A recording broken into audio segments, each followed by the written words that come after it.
it's a goal. Who got the assist? Who got the assist?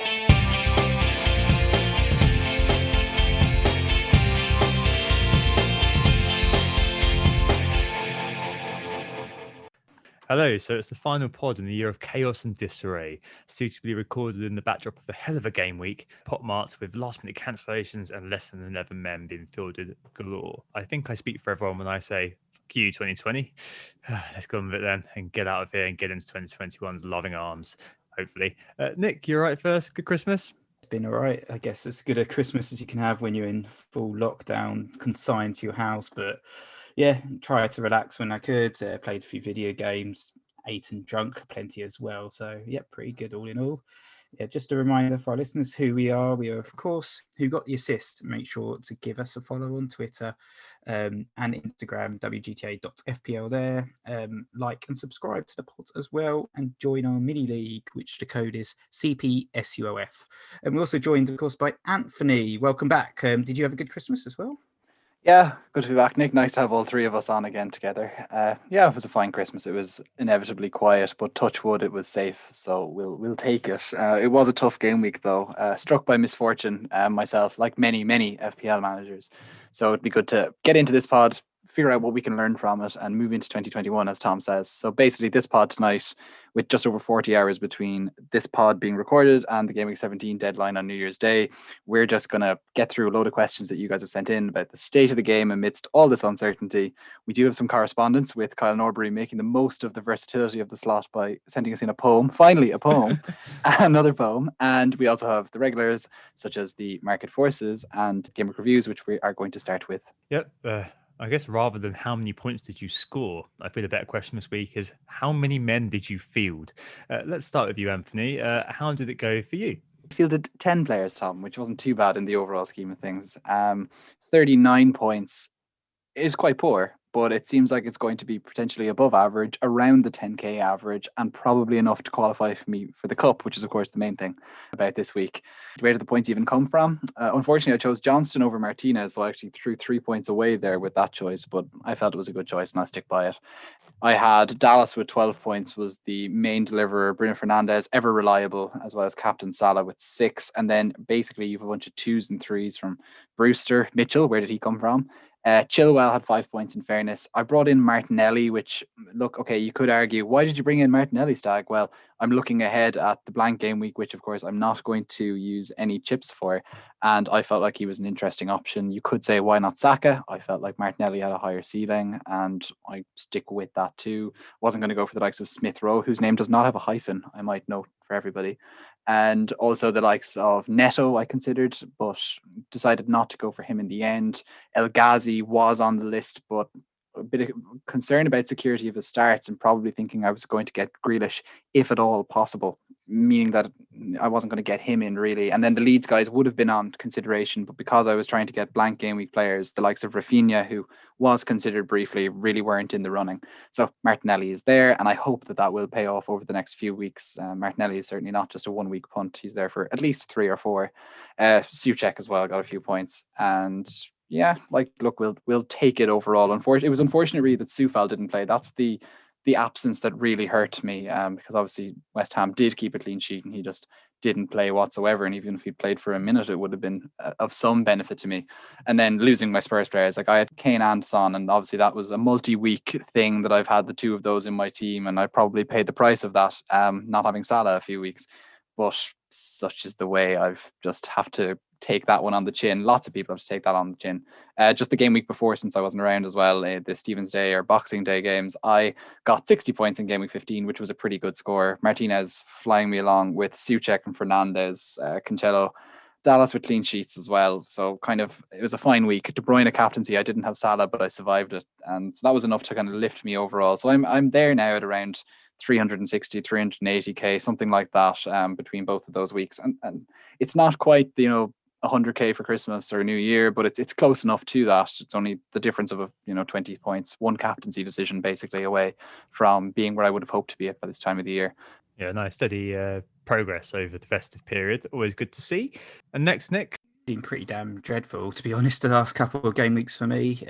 Game week 15, I sold Bruno for Salah, so I missed out on Bruno's return. I also didn't have Patrick Bamford. I didn't get a single goal or assist that week, so quite a big red arrow from that particular game week, with just sort of clean sheets like Martinez and Walker Peters, and Dallas as well, just holding me kind of from dropping too much. But I did also bench Souček, so I missed out on Souček's return as well. So that was pretty awful with just 41 points in 15, and 16 disaster. I mean, obviously everyone's had a bit of a shocker, but I took a hit to get Son in for De Bruyne and to bring back Bruno for Grealish. So got quite heavily punished by that Spurs game being cancelled. Also, Kurt Zuma not playing. Also did some damage, had like Calvert-Lewin, obviously with that game being cancelled as well, missed out on him. And Adams only getting a 1-pointer coming off in the 57th minute, far from ideal. Ended up with just 10 men. So Basuma was called into action, got 2 points from him off the bench. Got a Jamal Lewis 10-minute cameo as my 10th man. Obviously, I don't have Bamford, so he punished me again. But at least I got some points from the likes of Robertson tonight. It seemed like he wasn't going to play, but showed up for a 9-pointer, and Stuart Dallas as well with a 12-pointer there. Really important points this week, considering how badly it's been. So I ended up with 48 points, -4, 44 net in total. Just still in that top 100k, just about, but my rank has doubled over these past couple of game weeks. I was about 47k at one point, so a bit disappointing to be honest, but can't complain in terms of the overall position this stage of the season. No, definitely not. Top 100k at Christmas is, I guess, one of the places to be. For me, though, top million for Christmas was my aim, and I didn't quite make it, but after Boxing Day, I did. So I got 54 -4 on Boxing Day. Salah blanked, but I did bring in Alioski and Robertson for Chilwell. Remember when he was out for the season due to that terrible injury? Yeah, I sold him for that week, and Diaz I sold that week as well to get Robertson in, and that kind of catapulted me, quote unquote, into the top million. I think I was 980k at the start of this game week, and the game was just gone. I'm flexing my muscles a bit because I had 12 men, lads. I actually had 1 point on the bench and Jamal Lewis. I've got 52 points overall this week, which was quite nice. Alioski coming through with a goal in the 5-0 victory. Bamford, his second 8-pointer in a row. Very, very nice there. And obviously I wasn't hurt too much by the absences. I had Son, De Bruyne, so that's loads of money to lose out on. But those were replaced by the likely lads of Brewster and Kilman, who both got me a saintly 2 points each. So 4 points off the bench. To give me 52, which takes me up to about 820k, which is okay. But I need to be doing a little bit better. I'm not too sure what I'll do. I had 2 free transfers as well because I was all set to do Kane in this week because I saw that Fulham game and thought, oh yeah, that's the one I'm going to do it. And then I thought, oh, actually, no, De Bruyne, he's got Everton. I'm not going to lose any money. I'm not going to lose out by letting him drop. I'm not really going to lose out by delaying that thought process by 1 week. So I did nothing in the end. And I think that has been quite fortuitous because I'm not sitting there with a hit as well as having lost players. So I guess we'll come back to this later on. But the power of doing nothing really did come through this week for me a little bit. Another nice little green arrow. Nice to have a 6-figure rank. Hopefully a positive push onwards to 2021. Now I've got a 6-figure rank. Hopefully I'm going to keep that 6-figure rank and start pushing towards a 5-figure rank. Right, moving on then to the market forces. Nick, I'm sure you're primed to be across these, having missed out last week because we were all obviously enjoying the festivities with less than 12-hour turnaround, wasn't there, between games. So this week, Nick, the market forces must be going absolutely mad. How are people reacting to a very fragmented week of action? Yeah, the market is rather discombobulated this week, with the fixture cancellations clearly making managers very self-conscious in terms of the decision-making. No real heroes to talk about, not much rhyme and reason supposedly behind some of the decisions being made. So Leeds, obviously, they are quite popular with a 5-0 win sticking out as a big result in a frustrating game week for most managers. Patrick Bamford's obviously the most transferred in player there now. He's got 10 goals.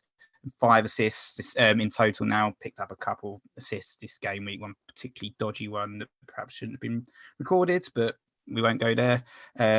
So yeah, lots of interest there for the Leeds players. Stuart Dallas, the other Leeds player in the top 5 most transferred in player. He's been a little bit of a revelation and a saviour for me, actually, really, over the Christmas period when most of my other players did completely nothing. He turned up with 12 points against West Brom, 6 points against Burnley. That's now 4 returns in total for him in a row. So looking like a really good asset there that does have the tough game against Spurs up next. So, there are chances of a clean sheet in that one, which should be a very open, exciting game to watch if it goes ahead. Otherwise, it's quite interesting, really. Second most transferred in play was Jan Bednarek. Where did that one come from? Very odd when you first look at it. There is sort of some context to it, I guess. So 80,000 managers transferred him in, but his teammate Yannick Vestergaard is the most transferred out player. 105,000 transfers out. He's got a knee injury. He's going to be out until end of January supposedly. So obviously a lot of managers thinking, you know what, Vestergaard out, Bednarek in, straight swap. Continue to back that Southampton defence, who now have 7 clean sheets to their name. And Bednarek's actually snuck forward to being the 3rd highest scoring defender now in the game. So obviously a few managers looking at the old, he's scoring a lot of points, let's get him in, kind of attitude that we sometimes talk about. But yeah, that's certainly an interesting pick. But yeah, what do you think about the Southampton defence? You guys worried about lack of coverage there or at the moment? Yeah, lack of coverage of the Southampton defence continues to be a concern for me. Between McCarthy or any of the defenders, Kyle Walker-Peters, for example, is quite highly owned as well, especially in the community. It's been a bit of an issue for me. They've kind of tipped away nicely, and the defenders have, picked up a nice few attacking returns as well, like the likes of even Bednarek, who we wouldn't have traditionally called a powerhouse by any means in an attacking sense, has managed to pick up 2, which is a funny amount. But yeah, they've 7 clean sheets now this season, which is really, really solid going for the really, really cheap price that they deliver. And kind of a bit like Dallas, they're kind of making it very easy for people to fund transfers elsewhere. And that's kind of even playing out this week. We're seeing quite a lot of the mid-price of action in the mid-price midfielders. The 5th most transferred in player is actually Pedro Neto. So he's had 73,000 transfers in. It's another one I couldn't really get my head around. I didn't really understand.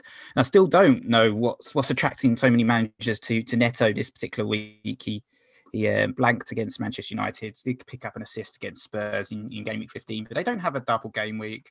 Maybe it's the fixtures of Brighton away up next are luring a few managers in, and the fact that he has a game week 18 match. Perhaps if people are looking and not thinking about free hitting, they might say, Wolves have a game in 18. I'm looking at this guy. Also 5.9, so pretty damn cheap. And again, he's over the course of the season, he's now the 8th fielder in the game. So speaking for myself, I guess the reason why Neto would have been one of my transfer considerations is definitely, as you say, Nick, that he has a blank game week fixture, and that makes him a particularly appealing option. But I think from the perspective maybe of managers who are kind of taking the, he's scoring well option, Neto is, of course, scoring quite well for midfielders, and his price is quite cheap. And I think historically as well, there is going to be a bit of a bias towards Wolves when we've seen them do well in previous seasons. And whilst the lack of Raul Jimenez in particular is making them not so as free scoring as they used to be, just in general, attacking wise, they're just nowhere near as exciting as they once were. The likes of Doherty being gone and things have definitely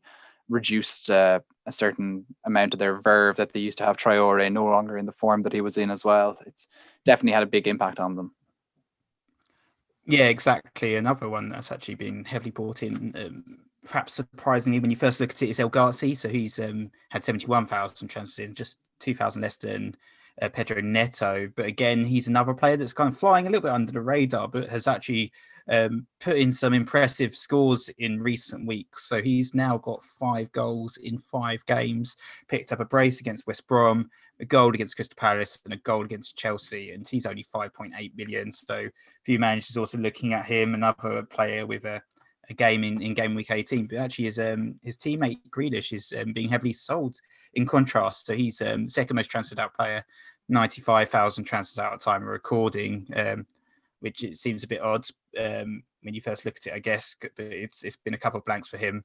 Maybe the people are selling him thinking I can save a few pennies by downgrading to El Ghazi, perhaps, theorising here, for a couple of million, which can be invested in the defence and forward line. But as I said, it's a bit of a strange market forces. We're having to try and justify and explain and look for reasons why these moves are being made, when normally it sticks out like a sore thumb. Someone's got a brace and an assist, and obviously they're being brought in, or heavily owned premium midfielder getting brought in. But this week it seems to be a little bit sporadic. Perhaps that's an indication of the sort of tumultuous times that we're living in at the moment.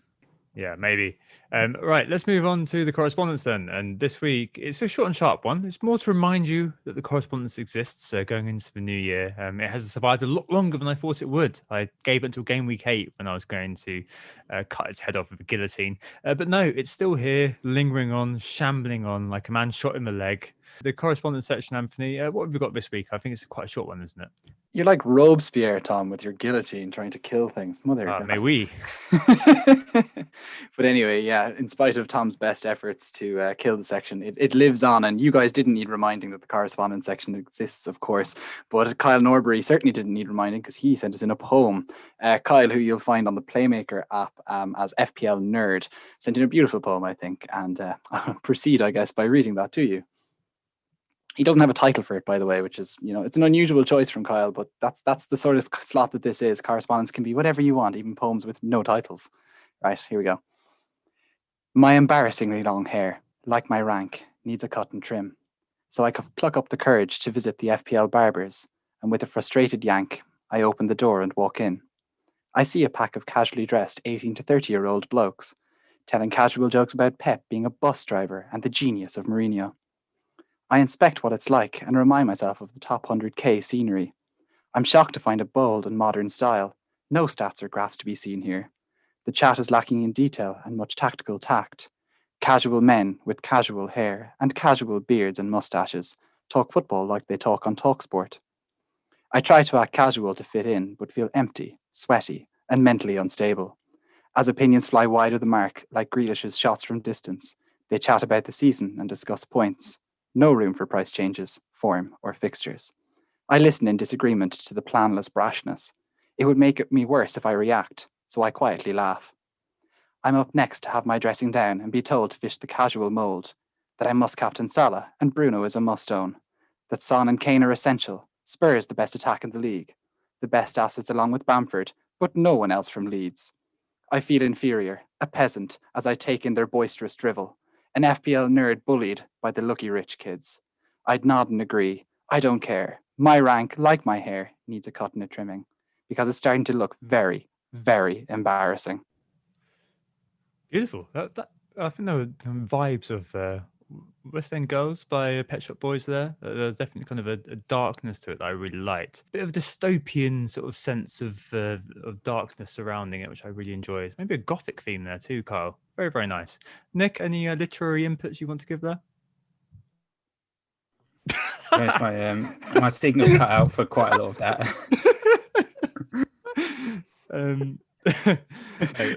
Nick there feeling attacked is an attack on people with beards.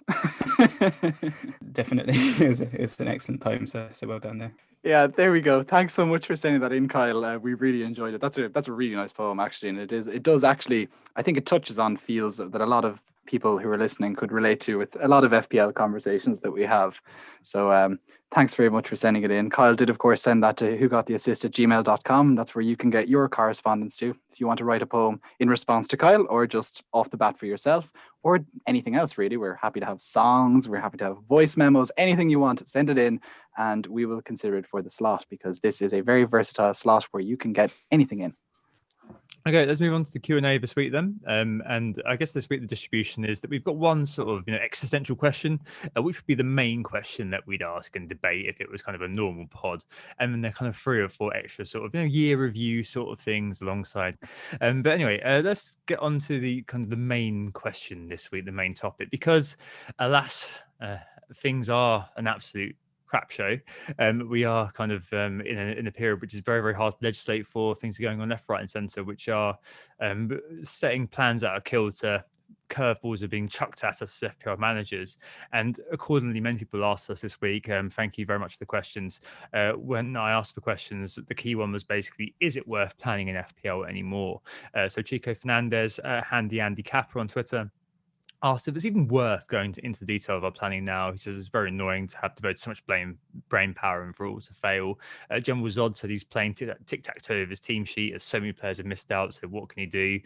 FPL King Con also asked us about his teams. He's not sure what to do next. And FPL Lens Gabriel summarizes it well, I think, and by asking, is it time to step away from plans and just play it game week by game week because there's so much uncertainty surrounding COVID and the pandemic, etc., etc. So I guess kind of segueing into a general chat on how we navigate things. I think all the questions there will be answered by this. How are you guys planning to look at it? Because it's quite an interesting sort of period, isn't it? I think there's lots of different ways in which you can perceive of events and how they may impact you managing the team and may impact you planning forward. Let's think about the main impacts first of kind of COVID. Do you think it's going to change the game in any way? Like, are there any kind of key things that come through for you, Nick?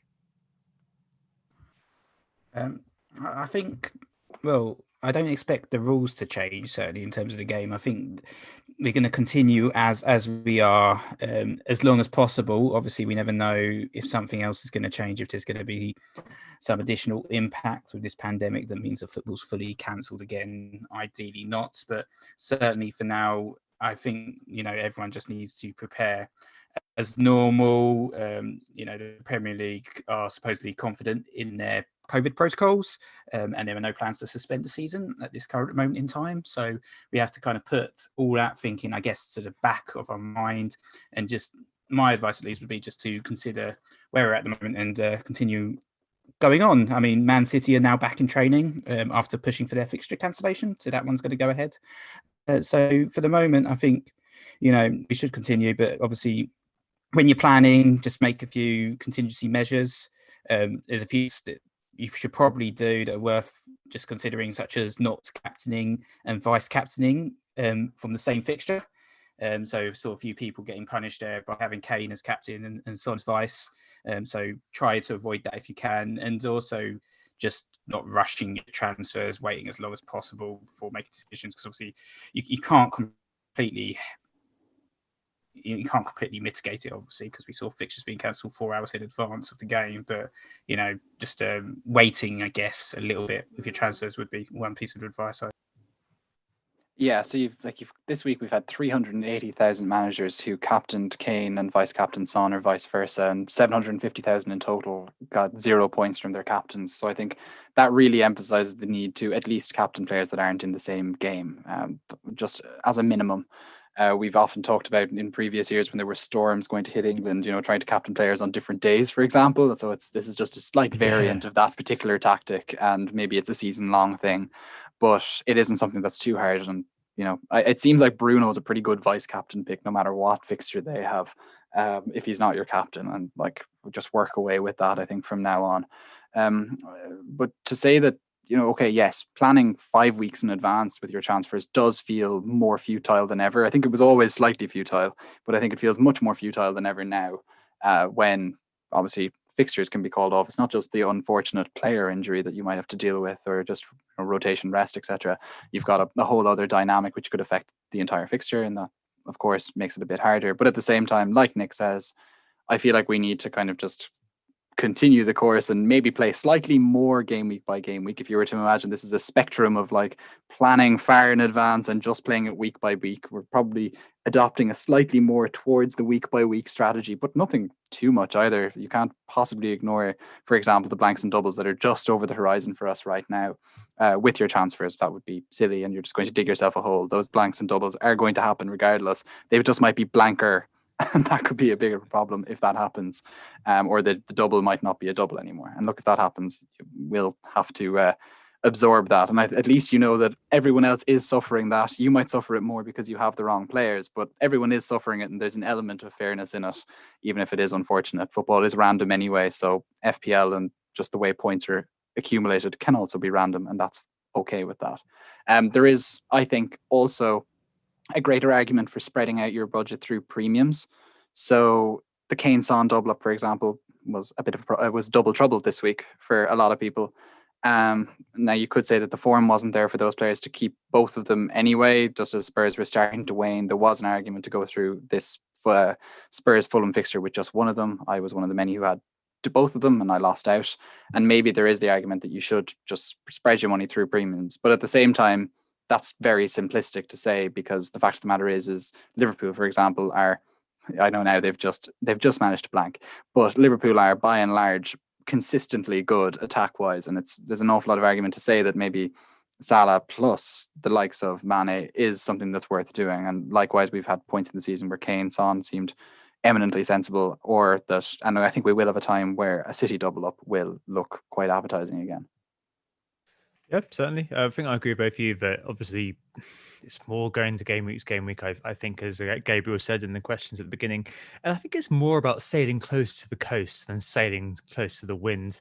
There's a few sort of things that I was thinking about in terms of the main impacts before I come on to planning. I think one of the impacts is going to be that if things do get extreme, if we do start to see kind of games getting called off left, right, and centre, it may be that fielding less than 11 becomes a bit of a norm. And if it isn't, rejoice. It's great to be getting 11, 12 men, something like that. Having 2 points from the benches, absolutely fine, because you've got some points that other people don't have, which I've got this week.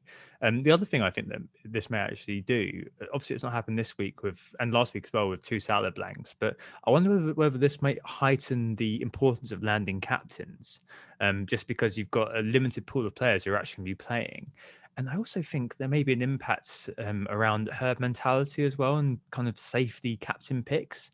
I really think it may be a thing, because if there are a limited pool of players who are going to be ones you can consider, then maybe it will be that everybody will kind of want that kind of element of control, that element of safety, that element of, as Anthony said, that everybody suffers, everybody's in the same boat.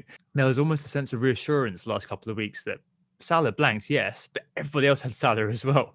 And I know that's probably a bit crap, but I think that's one of those things that definitely, if it went well, I think it was one of the things that we would have all celebrated together as well. And I think that maybe there's an element of kind of herd mentality around this. There are a couple of things as well that I probably might worth mentioning. One is the power of doing nothing. We've mentioned this a couple of times, and I realized over Christmas I was reading idly some behavioral science books, as sad people like me do, and I basically realized it's loss aversion, isn't it? And I realized the fact is that I feel less satisfied by losing points through transfers than I do by getting incomers right. I think that means that if you can roll, do so.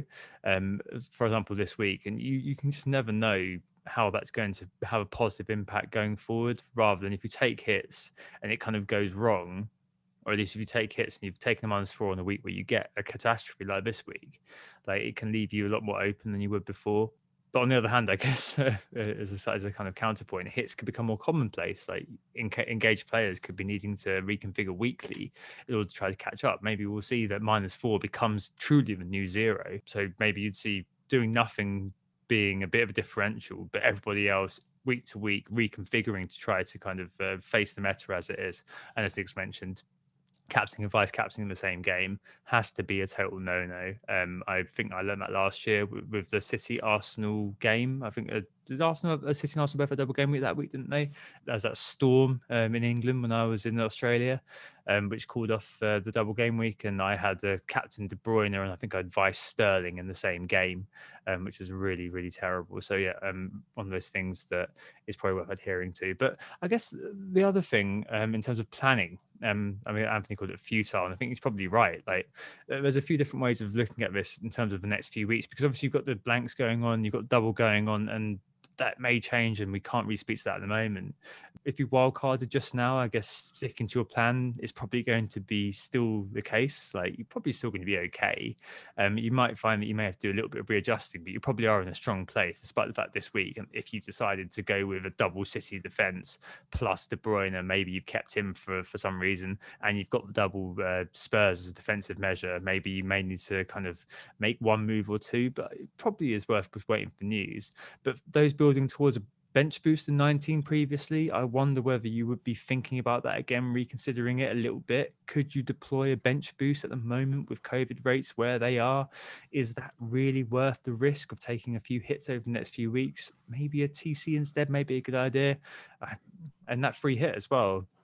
like maybe free hitting in game week 18 may not be as good as it could be. If you are in a marginal situation where you've got 6 or 7 players and you're not sure, maybe it might be worth just muddling through there. If you're like me and you've only got like 2 or 3 players in that week, you're probably going to stick to the free hit. But if you're kind of in the middle, you're erring on this and you're not too sure between which one to do, maybe I kind of say err on the side of caution and keep that free hit, because there could be a truly horrendous game week coming up that, before the game week, we find out that 3 or 4 games are off. Like suddenly you're in a huge position to benefit if there are loads of kind of well-owned players. Nick, how has this affected your planning for the next few weeks? I was going to say in relation to the chips there, just obviously with the free hit, that is still planned to do it in game week 18, but I would advise not to click the button and actually start planning until the last minute, perhaps, because obviously, as I said earlier, the football is going to continue according to the Premier League and the FA, but things can change very, very quickly with this pandemic. We all thought Christmas was going to happen and then it all got cancelled. So there is the risk that, over the next 10 days or so, we see such a huge spike in cases, hospitals overwhelmed, etc., that a decision is made that the football just has to be cancelled, and hopefully not. We don't want to see that, obviously. Don't trigger it until we know for sure at least some games are going to go on, maybe like the 10th or the 11th of January, because as I said, team value shouldn't really matter too much, and you could potentially muddle through anyway without using the free hit. And a lot of us, people like myself, have a couple of Spurs players already. I've got Calvert-Lewin, I've got Aston Villa coverage, so I could potentially muddle through with sort of 5 or 6 players anyway and not have to free hit. So the plan is still to free hit in that week, but I'm not going to trigger it until the last minute.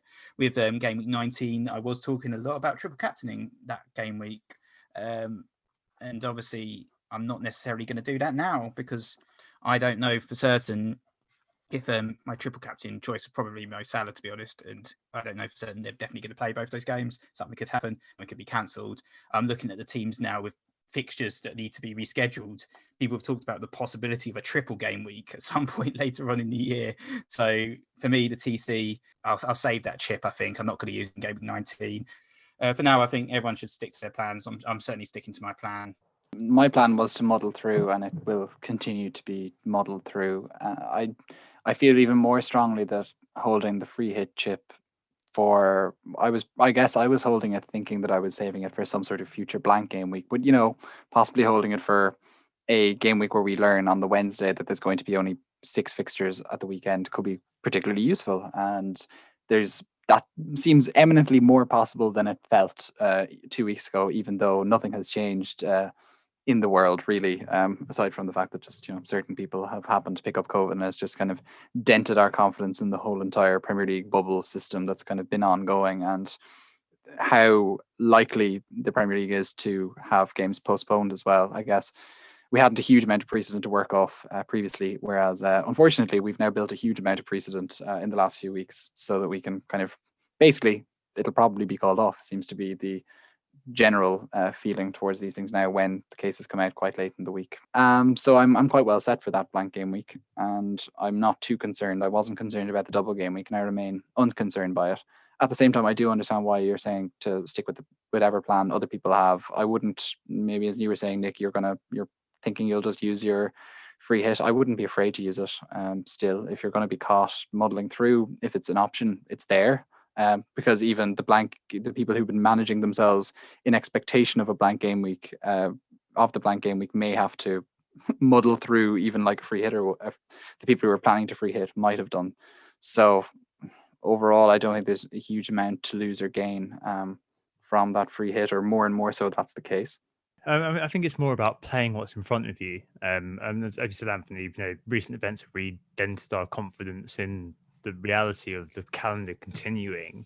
And I said this week a few times that I felt a pause was looming, but that was rebuked by the Premier League today, and he basically has said, in another way of putting it, that the show must go on until things basically mean that it has to grind to a halt because things have gotten too unsafe to do so. So I guess just for us as FPL managers, the real outcome is, that we have to play what's in front of us still. I mean, everybody's still going to be in the same boat as we said a few times if things do go wrong. And ultimately, you can't second guess COVID any more than you can second guess Pep's rotation strategy.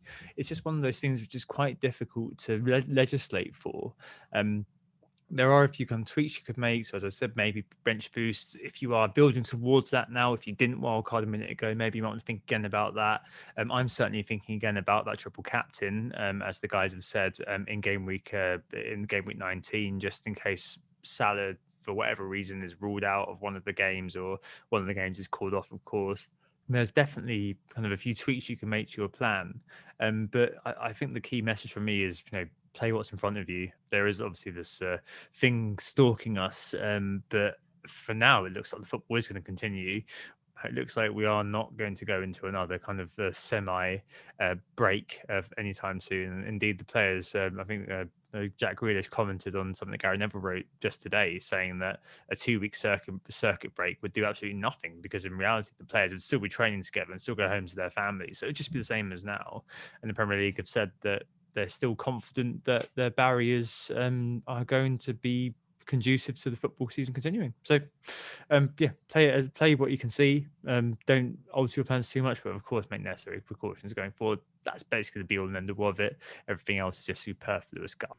No, that's good. I think that probably makes sense in terms of how everything may work out. Well, we've just spoken for a while. Let's take a break there and maybe go to the bathroom, and we'll be back for the last couple of questions before we end up. You got the assist. Imagine going to the bathroom mid short pod like this. How unprofessional. Jeez, Tom. The suggestions you make. So we're back, and it's time to kind of go through a few more discursive questions, I guess. Just kind of looking back at the years that we've had. The first one, I guess, is our FPL moment of the year. So John O'Forward asks, what is this for us? As does FPL Pricey, who says he needs some more positivity in terms of the last week, which was, as we've said, a bit of a train wreck for some people. Anthony, what was your moment of the year? Yeah, a note of positivist manager that I am. No, there is actually a positive memory from 2020, and it really sticks out for me. But it goes right back almost 12 months. We're talking about the guts of 353 days ago or something like that. January 12th, when Sergio Aguero got a hat-trick and got an assist, 3 bonus points for 20 points in total, and I captained him when he had an effective ownership of just 3.65% in the top 10k. And up until that point, my season had been a complete and utter train wreck. I just through tweets, I can pretty much track how that game week went for me. And going into that game week, I was at about 1.7 million. That captaincy in a quiet enough week launched me straight through back up to about 800k or something, and just allowed me to get to a point towards the end of the season where I had a fairly respectable rank. Nothing great or anything, but something like 400k was where I finished. But without that week, I'm not sure where I'd have ended up, because things were very mediocre. It was basically a wild card and a good captain, and I was feeling very good about myself again. And that was definitely my moment of the FPL year. Wasn't that just before you started doing the pod as well?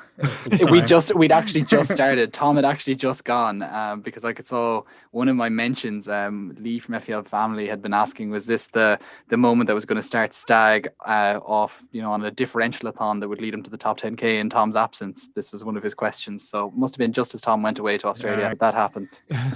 Yeah, it's just been downhill since then. Yeah. No, it's improving. It's improving, Nick. It's okay. Again, You're doing all right. You're doing It's all right. improving. Yeah, Nick, you were 100 points ahead of me. Now you're like 43 ahead of me. I wouldn't get too big in your boots there, son. That's all right. Got a few bench points. Yeah. I guess for me, actually, I was trying to think about my highlight of 2020. Obviously, it's been insane, hasn't it? But yeah, I think when we talked about it over the COVID period, I was pretty positive about that Harvey Barnes brace and assist before football was cancelled. And I remember fondly Stag's reaction to that, obviously, when we were live recording, just because you were just so down in the dumps as we got those. Honestly, Barnes the returns. Premier League never there was never a game played for 100 days, and I wasn't over it when we came back 100 days later. No, you're still not over it, I feel like, by your reaction right now on camera. But I think that's a particularly fun moment for me. Obviously, there's been a few good moments this campaign as well, non-FPL wise, watching Spurs demolish United, particularly special, and just the joy of having both Son and Kane just smash it in FPL. I few weeks in a row. It was pretty brilliant. Also, obviously, the Dallas returns and the Zuma 14-pointer in game week 7. Okay, no, fair enough. I think those are ones that I remember very well. For me, there's one that I initially thought of, which was waking up in Australia to Salah's 48-point triple captain. But I know that's a very thorny issue for many people because of their Mane triple captain. So I'm going to leave that one. The other one I wanted to pick out was Craig Dawson's goal for Watford, my bench boost in game week 34 last season. So I got 121 points that week, and it was my first time top 100k for the first time in years. Didn't last. But so many things went right for me that day. Charlie Taylor nabbed an assist. I think it was his third career assist en route to the 12-pointer. Kevin De Bruyne, who I didn't captain, he got only an assist in a 5-0 City win. And Bruno Fernandes scored a pen and got an assist. So, yeah, absolutely amazing as my captain. But it was all set up by Dawson. Craig, not Michael Dawson, a derided pick by some who didn't know who he was. Everyone thought he was the ex-Tottenham player. But I noticed he was getting so many shots per week. He was by far and away bossing the stats. So I shipped him in as a punt, and that kind of set me off on that brilliant week that I got. And it just for a moment, obviously it didn't last. So I genuinely felt like a proper FPL player again. But yeah, I guess this kind of links nicely to the next question. So I'm just going to do that segue now, which is our biggest FPL mistake of the year. Praz United asked us to give some more light relief and relate our biggest error of the year so far in FPL or otherwise. And mine links very, very nicely to that. So I was in top 100k and I had two choices. One, I could take -4, double down on my bench boost kind of success and kind of keep going, or I could roll my transfer and try to kind of consolidate. And what I'd have done if I'd taken a hit was if I'd taken a hit, buying Antonio ahead of playing Norwich, and I'd have captained him, and I didn't. I rolled my transfer. And Antonio then proceeded to score 4 goals, which was incredibly annoying. It still upsets me to this day that I passed on buying Antonio. So I guess like every year there seems to be some sort of like unlikely lad of an English forward who is just very unexpectedly dominant. So we had, and I always seem to miss out. So I had Vardy when Leicester won the league, didn't own him at all that season, did terrible. Danny Ings last season, and now it's Bamford, the previously derided as a Cameron Jerome-esque character who just wasn't good enough for the Premiership. And I've not owned him all season, so that's a big mistake of mine. Missing out on all of those points. I've actually, last few weeks, I've had Calvert-Lewin, Kane and Adams as my 3 forwards, and it just gets worse and worse for these guys. Literally, I had a quick look before the pod. So 5 weeks ago, they got 22 points between them. This 4 weeks, 12 points, then 8 points, then 5 points, and then this week, 1 point between the 3 of them. So missing out on Bamford has particularly stung in recent weeks. Otherwise, more recent, I guess, just trying to rotate Salah and Fernandes, blown up a little bit in my face. The 1 week I didn't have Salah, he got fucking the 1 week I didn't have Salah, he got 16 points in about 35 minutes, which is ridiculous. And then since then I've captained him 2 games, he's blanked both, and not owned Fernandes for Wolves where he got Hull. It's just really frustrating. Trying to sort of go without either one of those guys was a really stupid mistake ultimately, and it's cost me a lot of points. I could definitely look to mistakes like some of the ones you spoke about there, Nick, where I didn't own Bruno Fernandes for the vast majority of this season, and that has cost me dearly. I didn't own Salah, like you, had to transfer him out as part of some sort of move around that didn't quite work out. So I missed out on him coming off the bench against Palace with a big score as well. And then in general, I had put my eggs in some of the wrong baskets at the start of this season, and I think I've just got to the point where I've fixed it now.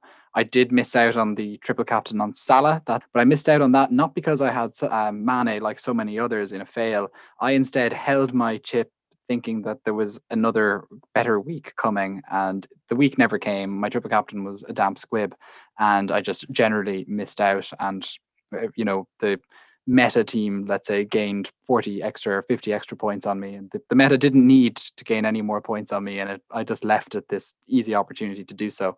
So that'd be one of my biggest FPL mistakes of the year. I think the other one was misjudging the Project Restart opportunity to have an extra wild card, which was effectively what it was. I, unlike most FPL managers, had already used my second wild card before the lockdowns happened, and as a consequence of that, I tried to use that extra wild card to set me up to kind of survive the blanks and doubles that were to come. And in the end, all that did was mean that I missed out on a pretty big week, the very first week that Project Restart came back, that whatever it was, game week 31. I missed out in that week. I didn't use a bench boost that week when many others set up teams to do so and benefited quite well from it. And just all the way through those last 9 game weeks of the season, I kind of paid for that mistake.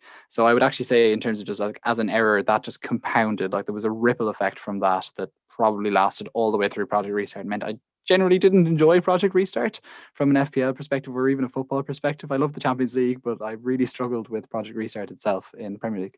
Yeah, I very remember us talking about the word bubbles far too much. Bubbles.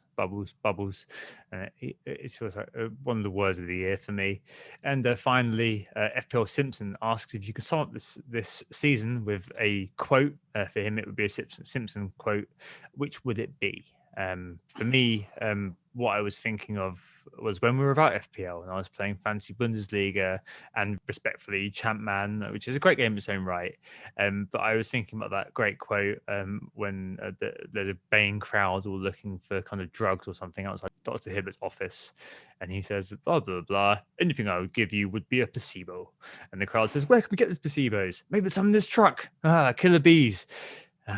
Really, I just think as much as I love playing Fantasy Bundesliga and as much as I love playing Fantasy Champman, it's not the real thing. There's so much that could be improved about Fantasy Premier League, which I will talk about until the cows come home if you give me the chance to.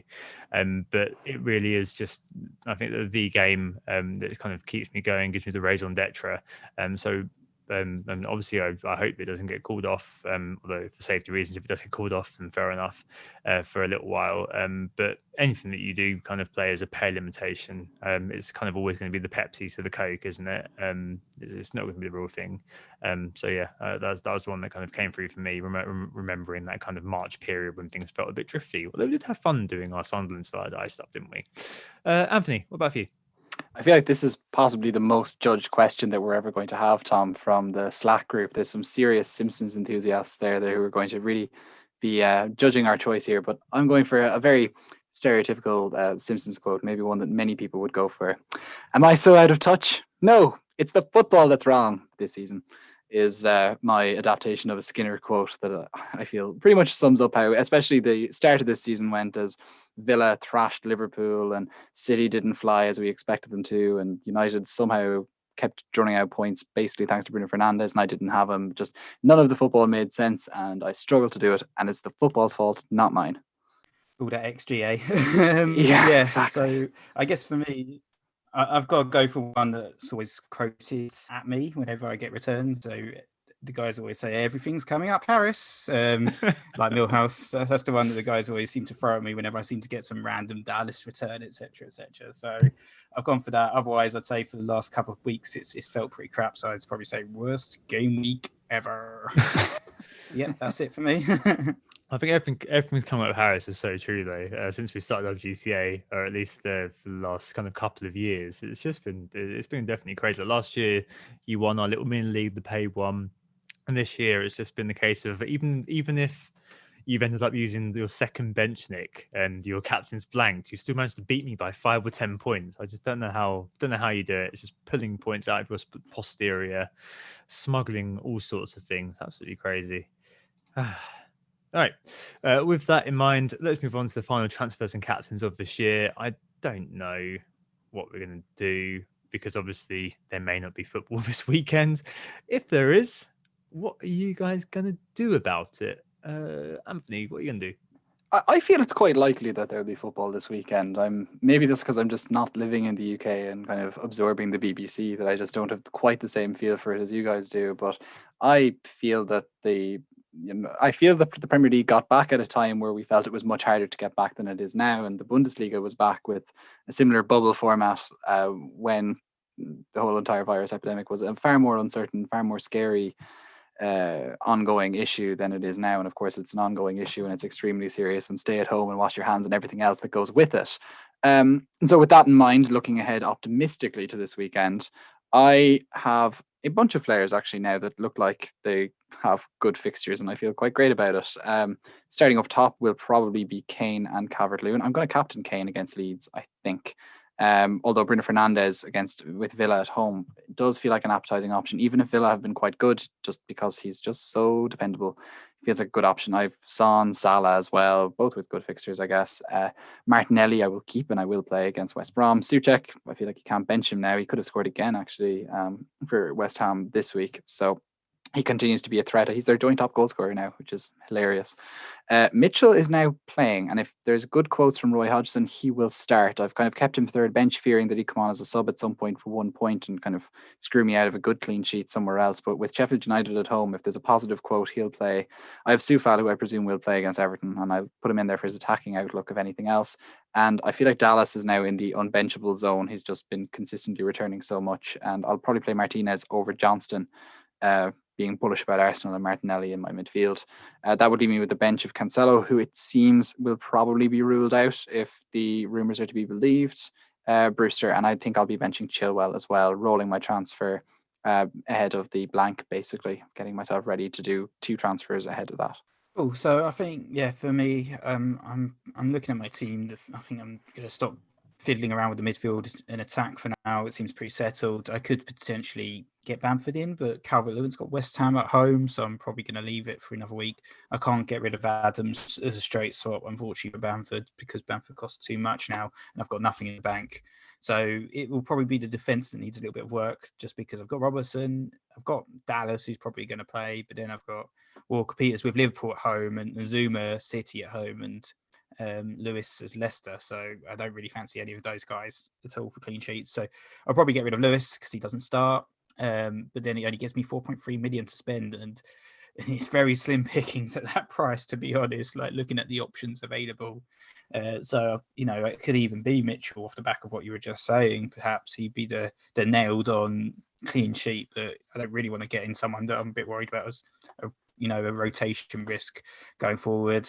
I could look at, don't know how you pronounce it, but Stroik, I think it is, from Leeds, 3.9. He's another potential option who's going to be playing for the moment whilst Cooper's injured.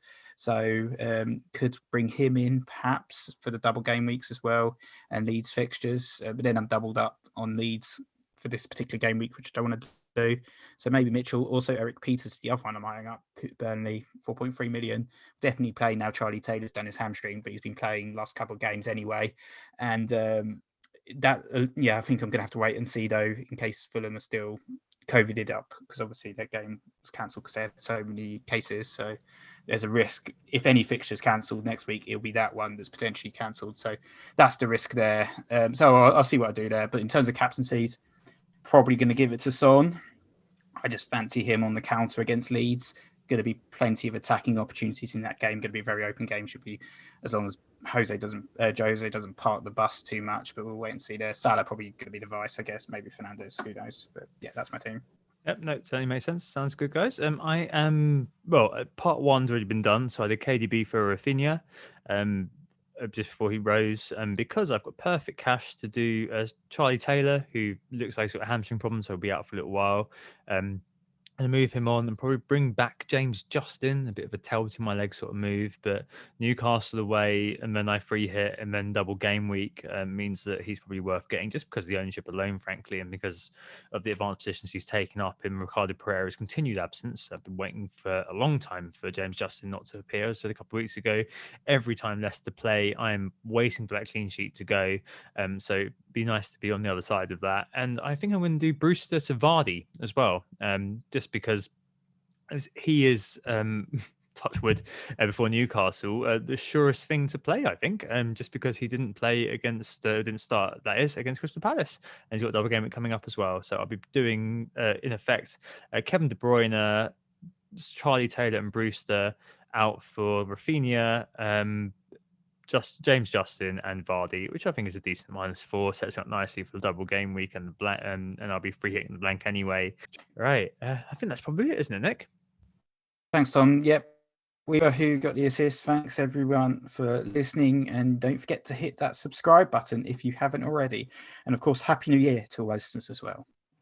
Yeah, indeed. Happy New Year for me too. We will be back on January 4th, assuming that everything actually goes ahead, with a guy called Hang on, I need to check my no. Who is this guy? Mark Sutherns. Who's that? Tom, who is he? Never We've got heard him of coming on. Never heard of him, but I mean, after that Irish dude that you recommended last week, FPL corporal, FPL private, FPL Lieutenant? I don't know. Yeah.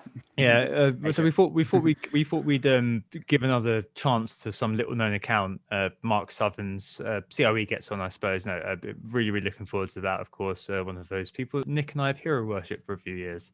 But in the meantime, I hope we assisted you in 2020. Happy New Year from us at WGTA, and we'll speak to you in 2021 on Monday or Tuesday morning for you guys next week. Goodbye. Sloan. Oh, it's a goal. Who got the assist? Who got the assist?